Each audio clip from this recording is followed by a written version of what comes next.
The big story out of Giants camp today was wide receiver Sterling Shepard's injury. The second-year wideout carted off with a leg injury that reportedly had left him in tears, but it looks like he's avoided the worst. Here's our Giants insider Pat Leonard from East Rutherford with more.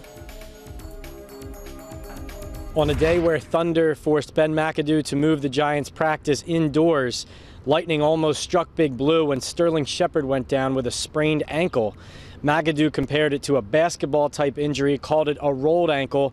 The Giants are hopeful it's not too serious and don't believe it is, but right now they have to prepare, at least for the preseason, as if Shepard can recover slowly.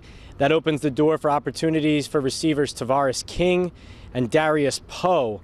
But the Giants hope it's not serious for Shepard because he, Odell Beckham Jr., and Brandon Marshall are hopeful to form one of the best trios of wideouts in all the NFL.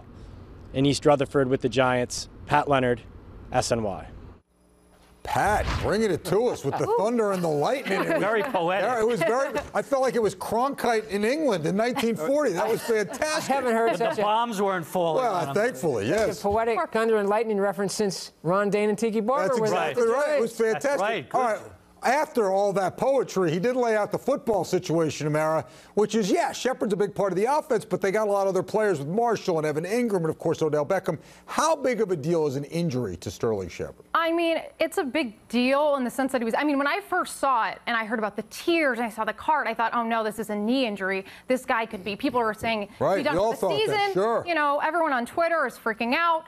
And then when they said the Giants are telling us too much, they're saying it's a sprain, but they're not saying high ankle sprain, low ankle sprain. I mean, the way they're sounding, it sounds like it's a low ankle sprain because they're not as concerned, which means maybe he's out for a few weeks. They have these other, options, obviously, but the whole thing with the Giants is they're high on their defense, and although the offensive line was going to be an issue, the thing they were all excited about is now Eli has all these weapons, and so now, right off the gate almost, one of those guys goes down. So that's concerning in itself. Bob? Well, at least the Giants didn't go into the Belichickian mode and say it was a lower body injury. So that's one thing I give him credit for. We're on to training camp. Right. But you know what? It concerns me anytime one of these receivers gets hurt because they're fragile. They're little guys.